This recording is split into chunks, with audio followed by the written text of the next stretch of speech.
My name is Leona, and I am 58 years old. The little gray-blue house on the north side of Indianapolis was more than where I lived. It was my diary, written in wood and brick. I raised my son Danny inside those walls. So when he said he needed it to start building his family, I signed my name without a second thought. A mother's trust doesn't need a piece of paper. Until the night I came home with a bag of groceries and my key wouldn't turn in the lock. Before I tell you about the night I slept in my car, and the shocking truth behind that locked door, I'm curious to know where you're listening from. Are you in a small town or a big city where stories like mine might not be so rare? Let me know in the comments, and if you want to walk alongside a woman learning to stand up all over again, please hit that subscribe button. For 7 years, that house had been my anchor. My husband Frank passed from pancreatic cancer, and in the quiet emptiness he left behind, the house became my solace. I knew every creak in the floorboards, the exact spot by the kitchen window, where the afternoon sun would pool in a warm puddle on the floor. I worked part-time as a bookkeeper for a small dental practice, which gave me just enough to pay the modest mortgage Frank and I had locked in decades ago. My real joy came from my tiny backyard garden where I grew tomatoes and herbs, and from my evenings curled in Frank's old armchair, a mystery novel in my hands. Danny was my whole world after Frank died. He was a good boy, smart, and he stayed close to home for college. He became a software engineer, had a stable job, or so he told me. I was so proud of the man he'd become. We talked every few days. He'd come over for Sunday dinners, just the two of us, and it felt like we were keeping each other's hearts company. Then about 10 months ago, he brought Stacy over. She was pretty with a sharp modern style. She worked in marketing. She was polite, but there was a distance there, a kind of cool appraisal in her eyes as she looked around my living room. She called the house quaint, and once mentioned how the kitchen cabinets were so vintage. I tried. I really did. I made her favorite dessert, asked about her work. I wanted to love anyone who made my son happy. The conversation that changed everything happened on a perfectly ordinary Tuesday evening. Danny had come over alone. He made us tea, sat me down at the old oak kitchen table, and took my hands in his. His eyes were so earnest. "Mom, I'm going to ask Stacy to marry me," he said, and my heart leapt with joy. "We want to start a family. Soon." "Oh, Danny, that's wonderful news." I squeezed his hands, but his face grew serious. "Stacy, she needs to feel secure, Mom. She had an unstable childhood. She wants a real home, an asset in our name before we have kids." He paused, looking around. "This house, it's paid off. It's got great equity. We were thinking, if you transferred the deed to me, we could get a home equity line of credit. We could renovate, make it perfect for a family. And you'd still live here, of course. Nothing would change for you. This would just be on paper. For the bank, it would be our family home. Forever." The words family home and forever wrapped around my heart. I saw it all in a flash. Grandchildren running through the garden, big holiday meals, the house filled with laughter for generations. I was not giving something away. I was investing in our future, in his future. "Are you sure, honey? Is that what you really want?" I asked. "It's what we need, Mom, for our stability, for my future family." He said it with such conviction. He handled everything. A week later, he brought over a single sheet of paper. It looked official. "It's just a simple transfer, Mom, so I can talk to the bank," he explained, pointing to a line for my signature. There was no other lawyer present, just my son, my trustworthy son. I felt a tiny flutter of unease, a whisper that said I should have someone else look at this, but I silenced it. What kind of mother doesn't trust her own child? I signed Leona Wilson with my familiar cursive. He hugged me tightly. "Thank you, Mom. You won't regret this. We're going to build something amazing here." For a few days, everything felt the same. Then the signs began, subtle as a shift in the wind.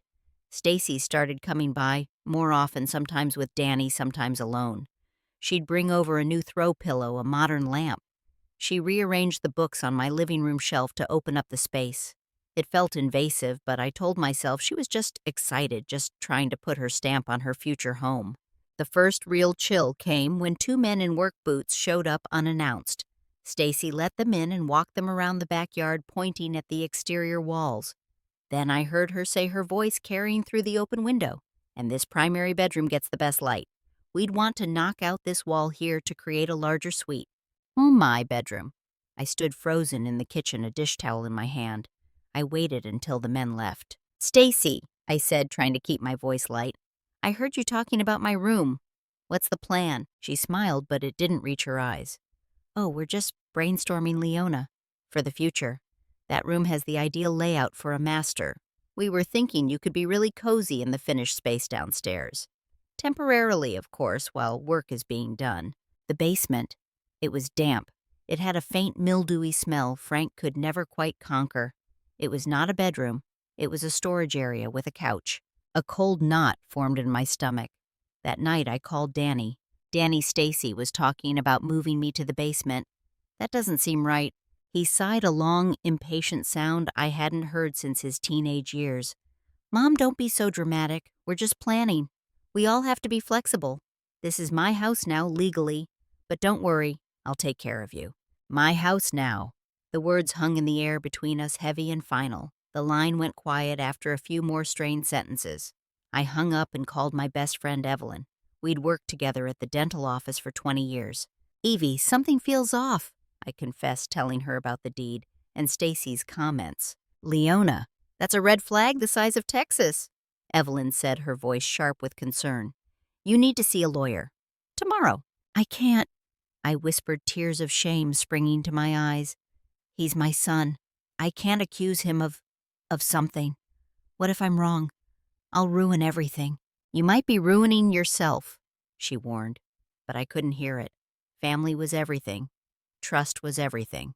The atmosphere in the house thickened into something I could barely breathe in. Stacy began leaving her things there.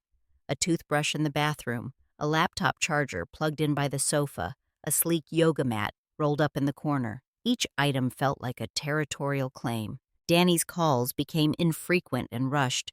When I did reach him, Stacy often answered his phone. "Danny's busy, Leona. Can I take a message?" The few dinners we had were silent, punctuated by the clinking of cutlery. Stacy would talk about their plans, granite countertops, hardwood floors, a fence for the future dog, as if reading from a catalog for a life that had no room for me. Then, a Thursday. I came home from work tired from a long day of reconciling accounts. I walked into my bedroom and stopped. My dresser had been pulled away from the wall. A box of my winter sweaters was sitting on the bed. Stacy appeared in the doorway. "The contractors are coming Monday to start demo in here," she said matter-of-factly. "We need to clear the room. You can move your essentials downstairs tonight." Essentials? Downstairs? Tonight. A surge of adrenaline, hot and clear, cut through my fear. "No," I said, and the word came out stronger than I expected. "This is my home. I gave it to you out of love, not to be shoved into a basement like an old piece of furniture." The confrontation I'd been dreading erupted. Danny must have been in the living room because he stormed into the hallway, his face flushed with anger. "Mom, we don't have time for this." "You signed the papers. It belongs to me. To us. If you can't be a team player, if you can't support our family, then maybe you need to find somewhere else to live." Behind him, Stacy stood with her arms crossed, a small, cold smile on her lips. It was the smile that broke me. It wasn't anger. It was triumph.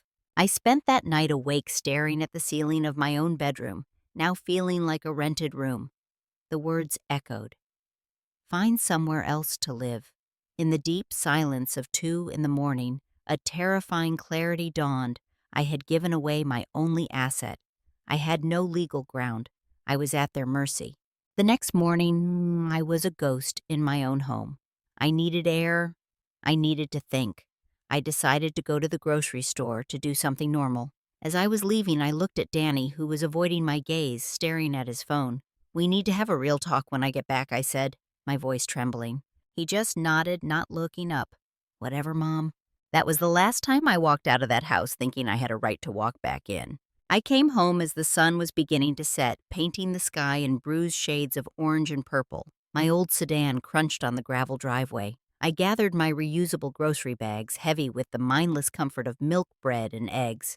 I walked to the front door, fumbled for my keychain, the one with the little porcelain sunflower Frank had given me, and slid the key into the lock. It didn't turn. I jiggled it, thinking it was stuck. I pulled it out and tried again, pushing my shoulder gently against the solid wood door. Nothing. The deadbolt was engaged from the inside. A cold trickle of disbelief ran down my spine. I rang the doorbell. I heard the chime echo inside. No footsteps. I rang again, then knocked my knuckles rapping sharply against the wood. Danny Stacy. It's me. My key isn't working. After what felt like an eternity, the door opened just a few inches held by the chain lock. Stacy's face appeared in the crack. She was perfectly made up. "Can I help you?" she asked, her voice polite and utterly hollow. "My key," I stammered, holding it up. "It won't open the door." "Oh," she said, as if I'd commented on the weather. "We changed the locks? For security reasons." She didn't offer a new key. She didn't move to unchain the door. My heart was pounding in my ears. Stacy opened the door. "This is my home." She blinked slowly. "You should check the papers you signed, Leona." Her gaze was flat like a doll's eyes. "Danny said you need to make other arrangements. Good luck with that." And with that, she pushed the door shut. I heard the definitive click of the deadbolt being thrown again. I stood there on my own front porch holding bags of groceries completely unmoored. I fumbled for my phone, my fingers numb. I called Danny. It rang and rang, then went to voicemail. I called again and again. On the fourth try, he answered. "What, Mom?" His voice was a tight snarl of stress and annoyance. "Danny, I'm locked out. Stacy just changed the locks and won't let me in." He was silent for a moment. Then he spoke, and each word was a shard of ice. "Mom, I told you. It's over. You need to go. Do not call me again." The line went dead. The finality of it dropped me to my knees right there on the porch. The grocery bags tumbled, the egg carton popping open. I didn't care. I couldn't breathe. I had nowhere to go. I called Evelyn sobbing. She was visiting her daughter in Arizona and wouldn't be back for 3 days. The isolation was absolute. Somehow, I picked up the unbroken eggs, the spilled groceries, and carried them to my car. I got in the driver's seat, closed the door, and the world shrank to this metal box. This was where I would sleep. Across the driveway in the house I owned for 32 years, lights turned on in the living room. I saw shadows moving. My son and his fiancée were making dinner in my kitchen. I reclined the seat as far as it would go. It was a cool spring night, and the car grew cold. I wrapped my coat around myself. Every hour or so, I'd jerk awake from a shallow, nightmare-filled sleep, my body aching, my mind a storm of humiliation and terror. I watched the moon trace its path across the sky through the windshield. I had never felt so old, so stupid, so utterly betrayed. The dawn was a gray, miserable affair. My body was a symphony of stiff joints and cold numbness. I had to move. I needed money. I needed a motel room, a plan. With a heaviness that felt physical, I started the car and drove to my bank, a familiar branch where the tellers usually knew my name. The fluorescent lights inside felt too bright, too exposing. I must have looked like a ghost, rumpled, closed, puffy eyes. A young teller named Bethany, who had helped me a few times before, gave me a warm smile that faltered as she took me in. "Mrs. Wilson, good morning. Are you okay?" The simple kindness almost undid me. "Just a rough night," I managed, my voice raspy. "I need to make a withdrawal. And I might need to talk to someone about accessing the equity in my house. I might have to sell it." The words tasted like ash. Bethany's expression shifted from concern to profound confusion. She began typing on her keyboard, her eyes scanning the screen. Her brows drew together. She typed more, clicked her mouse. Then she looked up at me, her face pale. "Mrs. Wilson, I'm so sorry, but our records show the property on Maple Lane was fully quit-claimed to a Daniel Wilson about a month and a half ago." She leaned forward slightly, lowering her voice. "And there's a new home equity line of credit taken out against it. A very large one. It was initiated by him just a week after the title transfer. The floor beneath me didn't just drop away. It vaporized. Quit-claimed. Not a simple transfer. A quit-claim deed. I'd heard the term vaguely. It meant I'd signed away all my rights with no guarantees. And the loan? He hadn't just taken the house. He'd immediately mortgaged it. He'd taken the money and locked me out. Can you print that for me?" "Whatever you see," my voice was a whisper. "Of course!" Bethany's fingers flew over the keyboard. A moment later, the printer whirred. She handed me a few sheets of paper. There it was, in stark black and white, the recorded quit-claim deed with my signature. and below it, loan documentation for an amount that made my head swim, nearly the full assessed value of my home. This wasn't about family. This wasn't about a future nursery. This was a cold, calculated financial move. Stacy's security was a pile of cash, and my trust was the key that unlocked it. A strange cold stillness settled over me. The grief and panic were still there, but they were now background noise to a new clear signal rage. Not a hot screaming rage, but a deep glacial and purposeful fury. I thanked Bethany, who looked at me with pity I could no longer afford to feel. I walked out of the bank, the papers clutched in my hand. I got into my car, but I didn't drive to a motel. I sat there staring at the documents. I had been naive. I had been blind. But I was not helpless. Not anymore. I started the car. I knew exactly where I needed to go. My first call was to Evelyn. I didn't cry. I spoke in clipped, clear sentences. Evie, it's worse than we thought. They locked me out. He quit-claimed the house and took out a huge loan. I have the papers. I need help. Evelyn didn't hesitate. I'm changing my flight. I'll be back tonight. You're staying with me. And I'm calling Arthur Higgins. Mr. Higgins was Frank's old friend, a retired real estate attorney who still did consulting. He was in his 70s, sharp as a tack, and had no patience for injustice. Within 2 hours, I was sitting in his book-lined study, Evelyn by my side, spreading the bank papers before him. He read them, his lips pressed into a thin line. He looked at me over his reading glasses. Leona, this quit-claim deed is legally valid. You signed it. My heart sank. However, he continued, his voice grave. Its validity doesn't protect them from fraud. This is a classic case of fraudulent inducement and likely undue influence. He lied to you about the reason and the effect of the document. He exploited the trust of a parent. He steepled his fingers. We need evidence. Anything that shows his promises that you could stay. Texts, emails, voicemails. Witnesses to those conversations.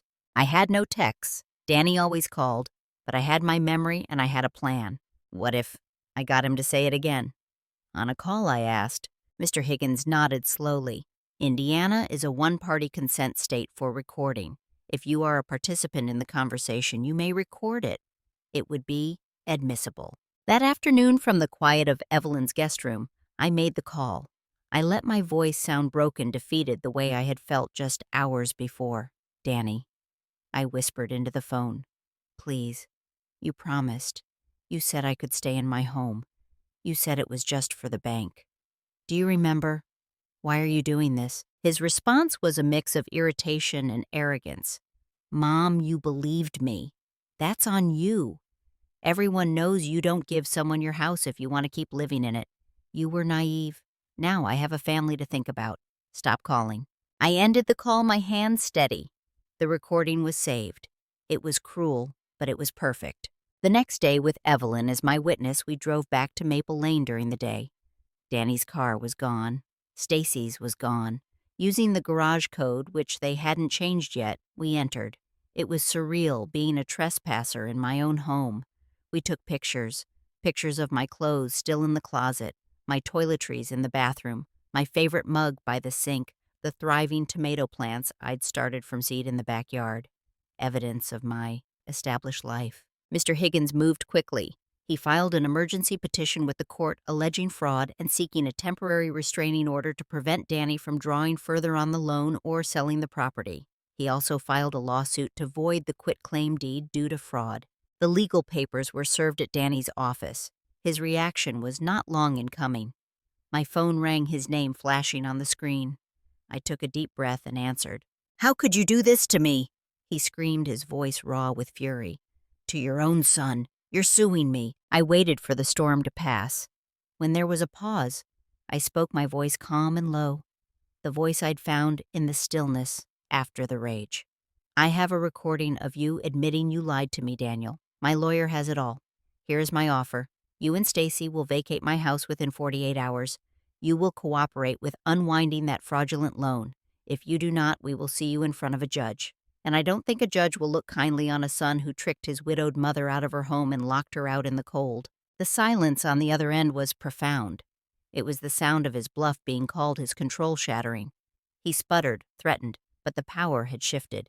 He hung up. 2 days later, they were gone. They left the house a mess, but they left. The legal process took months. In the end, facing a public trial that would expose everything and likely cost him his job, Danny settled. The quitclaim deed was rescinded. The title to the house was put back solely in my name.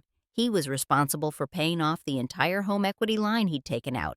I got my house back free and clear. But it wasn't my home anymore. Every corner whispered of betrayal. The garden felt like a graveyard for my trust.